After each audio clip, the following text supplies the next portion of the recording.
Welcome to Randy's Old Time Radio Shows.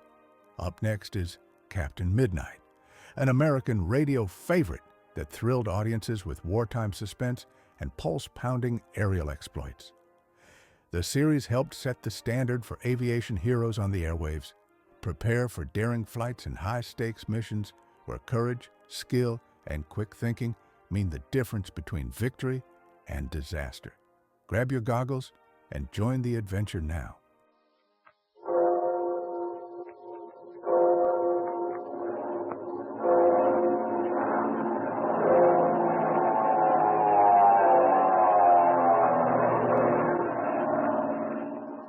The Skelly Oil Company presents Captain Midnight.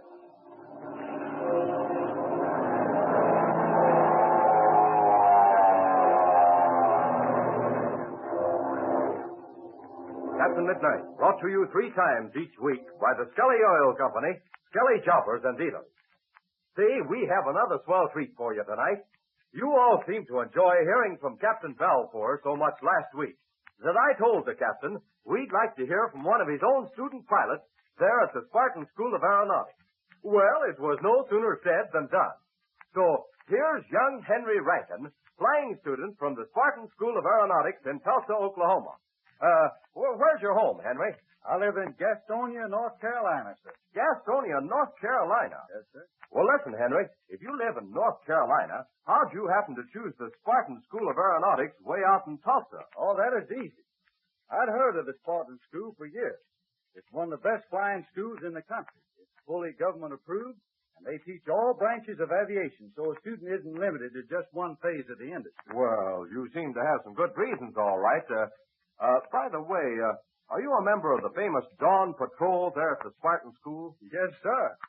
Every student pilot in the school is a member of the Dawn Patrol. I think it's one of the greatest flying clubs in the country. The biggest thrill of belonging to the Dawn Patrol is going on one of our big cross-country flights when we start out with as many as 15 planes and hop off for some city 500 or 600 miles away. Say, boy, that must be a thrill. By the way, I understand you're training pilots for Uncle Sam there at the Spartan School as well as private flyers. Yes, that's true.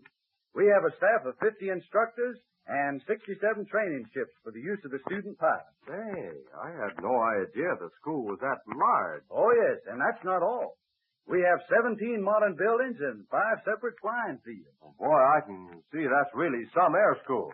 But tell us now, Henry, what part of your student training do you like best? Well, of course, the flying, the actual flying, is the most fun. But all the work is mighty interesting to anybody that believes in the future of aviation. We study radio, navigation, meteorology, airplane mechanics, and even learn all about airplane construction there at the Spartan factory where they make those famous Spartan monoplanes. Well, you certainly should be well trained when you graduate from the Spartan School. Say, when I buy my first plane, maybe you can be my chief pilot. Okay, Don Gordon. And we'll use nothing but Skelly Aeromax gasoline and good old Skelly Tagaline motor oil, just like we do down at the Spartan School. All right, Henry. Boy, it's a deal. Thanks a lot for coming up here tonight. And I'm speaking for every Flight Patrol member when I say, happy landing. And now to Captain Midnight. The famous pilot constructed a revolving antenna with a circular base on which are marked the points of the compass, in the hope of discovering which direction the mysterious radio signals are coming from. As our adventure opens today, the scene is late at night outside the workshop of Senor Paredes' hacienda. Captain Midnight, Chuck, and Pablo are gathered around the crude apparatus which Captain Midnight and Chuck have made. The sound of a voice, speaking indistinctly, is heard coming from the radio. Listen. What can we do, mi Capitan? There's only one thing we can do, Pebbles. We've got to get this radio tuned sharper. Now then, Chuck, here's what you do. I'll see if I can tune it in clear, and if I do, you turn the volume up while I rotate the antenna. Right you are, Captain Midnight. I just can't seem to get it on the nose. Well, the whole trouble is it requires a too sensitive setting. Yeah. Injured man. Oh, listen to that. It's much better now. Now we're getting somewhere. Quiet, now, quiet. I'll see if I can improve on that. No, that won't do. I should have left it where it was. Help. We must have help at once. Injured man needs attention. Our location as follows. Well, why does simply not continue? Oh, he is continuing, Pebbles, but we can't hear him. It must be Major Steele or Bud Conley. No one else would be using that wavelength. Well, I'm going to give this thing a rest. I'm going to cut the switch. Now, we'll look at this antenna, and we'll make some calculations. I saw you moving the antenna. Did you get the position where the signals came in loudest? Yes, as well as I could. Didn't have much time, though. Oh, see, the time was very short. The voice came in, and then it goes. What kind of a reading did you get? Here it is. Here, take a look at it. Jiminy cricket. It's almost straight north. No, wait, Chuck. No, it's a little bit east of north. Now, look, I have the base marked in units of 10. You see? It's almost at 10 degrees. No, not exactly. I'd say that 12 would hit it closer. Mm-hmm. Yeah, that's just about it. All right, we'd call it 12. Oh, but me amigos, I do not Well, understand. it's like this, Pebbles. I turned this antenna until those signals came in loudest. Then I left it that way. Upon reading the degrees at the base, we find out the exact direction from which those signals were coming. Oh, that's the wonderful thing. Now you know the direction in which to fly. Mm-hmm. That's the whole thing, Pebbles. Well, it may not be exact, but it's as close as we can get with what we have to work with. Now, where's that map we were looking at? Here's the map. Oh, fine. Now, spread it out on this table. There. Now then, let's see what kind of a direction 12 degrees would be. Mm-hmm. Oh, wait, there's a board with a straight edge over there, Pebbles. Hand it to me, will you, please? Well, see me, Captain. That's it, thanks. Now then, here we are at Senor Paredes Hacienda. Now, we draw a line straight north. But how do you find the 12 degrees, me Capitan? I'll show you that, Pebbles. Now, here's a circle I made with a piece of cardboard. You see, now it's marked off in degrees, starting with 0 and going to 360. This is what we call a protractor. It's used to lay off courses on a map. So you see, Pebbles, your aviation course is beginning right now. Now then, you see, we put the protractor on the map with the center at the hacienda. The 0 point, or true north, is turned so it coincides exactly with the true north line on the map. Now then, here. I put a dot with my pencil at 12 degrees right there. Shall I take off the protractor? Yes, Chuck, go ahead. There. Now, Pebbles, I take the straight edge, I draw a line from the hacienda to the dot which I made with my pencil. Now, that will be the direction from which the signals came in loudest, and will be the course which we will have to follow. Gee, when will we start? Well, at daybreak, and let's pray for good visibility, because that's something we've got to have in order to do any good. Oh, please, me Capitan, I should like very much to go with you. Oh, listen. Someone's coming. Oh, see, it's Don Juan and Senorita Patsy. Ah, mi capitan. You have had the success? Well, Senor Pereira, yes and no. We heard a voice all right, but we're not absolutely sure it was Major Steele or Bud Conley. But did you hear someone? Was it on the Spartan's wavelength? You bet it was, Patsy. Right on the nose. See, and we hear the voice call for help, Patsy, and he tells about the injured man. An injured man? Gosh, Captain Midnight, it must be Major Steele or Bud Conley. You have made a decision, mi capitan? You take off in the airplane? Yes, Senor Pereira. I'm taking off at daybreak. Chuck and I have checked that ship left here by Gardo. Seems to be in good condition. See, I have asked El Capitan Midnight to let me go along. No, Pablo, you should not do that. If El Capitan Midnight wishes you to go with him, he will ask you. Oh, that's all right, Senor Pereira. Pablo is eager to do some flying, and I don't blame him. Yeah, but the more I think of it, the more certain I am that we'll have to leave him behind. Oh, it's the big disappointment, El Capitan. No, Pablo, you must not say that. You should have not asked in the first place. Oh, now you'll have plenty of chance to do some flying later on, Pebbles. And here's the situation. The plane will only hold 4 people, and we'll have to take some supplies with us, too. Gosh, if somebody's hurt, we've got to take along a first aid kit. You bet we have. And we've got to be prepared to camp out if necessary. But who are going, Captain Midnight? I'll answer that, Patsy, by outlining what we need. Now, we're going to fly a course that at best is none too accurate. We'll have to fly high, and I need 2 persons, one on each side, to watch over the side of the ship. Well, they should be persons who have had a good deal of experience in picking out ground objects from the air. Well, very definitely, that means you and Chuck. Gee, that's swell. We'll do the best we can. If Major Steele and Bud Conley have had a forced landing along this course, we've got to locate the plane the first time over. We won't have any time to waste making circles and flying back and forth. Si, senor, es verdad. It is the truth. And besides, we won't have any extra gas. But mi Capitan, that makes 3 people. There's still room for 1 more. Yes, I know it, Pebbles. And I know how anxious you are to go, but that other place must be taken by someone who's an experienced nurse. That means Patsy's mother. Ma's a wonderful nurse. And another thing, Ma knows how to set broken bones and fix up injuries. You bet. Well, that makes up the crew. But, mi capitan, you will return again? Certainly, senor. I don't know exactly when, but we'll come back sometime. But gosh, Captain Midnight, what about Pinky Drake and Slim Pool? They've got to have some way to get home. Well, I'll either fly back or send Chuck for Pinky and Slim. And, Pebbles here at the same time. Then you will take me to the Spartan Flying School? Yes, Pebbles. Either Chuck or I will see that you get there. Oh, whoopee! It's the cat's mustache. Well, I guess we'd better break up now. We've got a lot of packing to do, and we've got to get some sleep. Just the 1 minute, El Capitan. I have the good news for you. Yes, Senor Pereira? What is it? I have delivered the prisoners to the authorities. Some of them will be in the jail for the long time. Well, gee, Senor Pereira, what happened to that fellow named Rossman? They do not have the record on the man Rossman, so they turned him loose. No, that's swell. He told us everything he knew, and he promised he'd go straight. Yes, and I hope he keeps that promise, Chuck. Well, come on, everyone. Let's get together the things we'll need for the flight tomorrow. And come on, Patsy. Let's get packed right away. Captain Midnight and his friends packed the plane and got a few hours' sleep.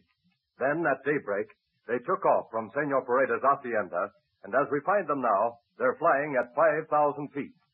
Captain Midnight is at the controls with Chuck in the other forward seat, while Patsy and Ma Donovan are in the rear. Let's listen as Patsy explains.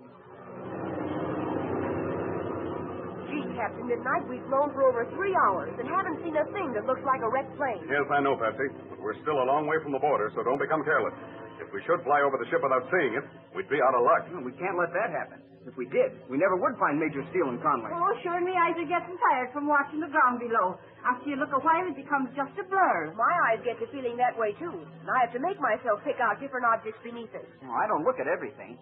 I just try to figure out which would be the most logical spot for a ship to try and land in. That's the system, Chuck. That's what we all can do. Well, if Major Steele's motor stopped, well, he wouldn't have much choice. Well, you see, Mrs. Donovan, it's like this. Now, it was daylight when Major Steele and Conley headed for the border. Now, I warned them about the gasoline in that ship. That being the case, Major Steele would certainly fly high enough so that if the engine quit, he would have a choice of places in which to make a forced landing. So, as we fly along, I just asked myself what spots I would make for if this engine should quit. Why, sure. If we look at every possible landing field, we can't possibly miss them. Oh, yes, we can, too. Don't forget, we're flying this course, but it may not be absolutely correct. They might have been forced down farther out on either side of it. True enough. All we can do is to keep going on this course and hope that we're close enough to see them. What will we do if we don't see them? Well, we'll keep going, Patsy, across the border and land at the first American airport we come to. Then I'll organize a search party, and we'll come back and comb this country thoroughly. You mean with planes? Yes. I'll get so many ships in the air that one of the pilots is bound to see them. And you can set up radio listening posts to try to get those signals again. Yes, Patsy, we can do that, too. And by having several different posts like that, we can tell their position within 5 or 10 miles. Sure. You can get their position by triangulation. Whereas now, all we know is that they're somewhere along a straight line. Oh, sure, and why don't you turn on the radio again? Maybe we can hear them now. Well, I've tried several times. We haven't had any luck. Quick, However, Captain Midnight. Look down on the left. I think I see something. Where, Patsy, where? Oh, I see it. What? It looks like an airplane wing. Yes, it does. And we're going down to look.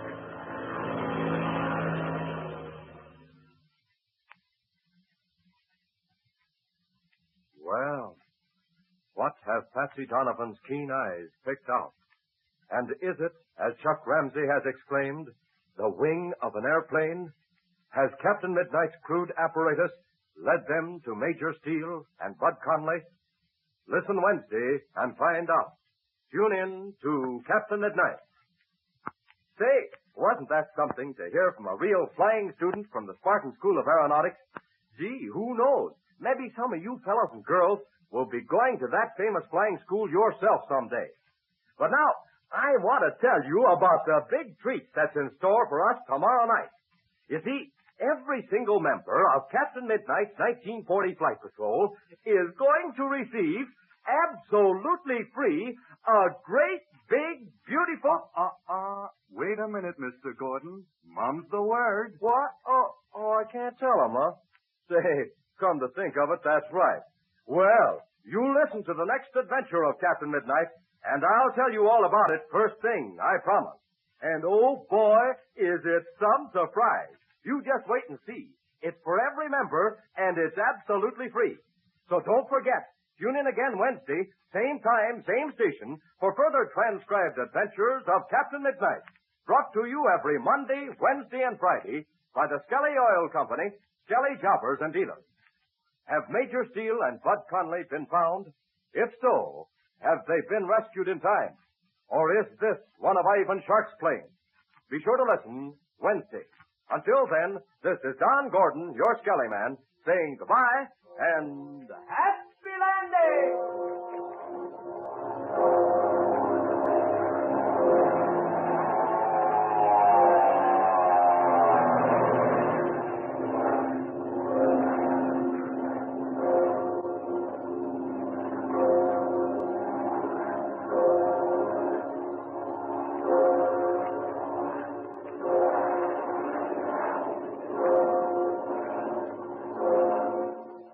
Well, folks, that's it for this episode here at Randy's Old Time Radio Shows.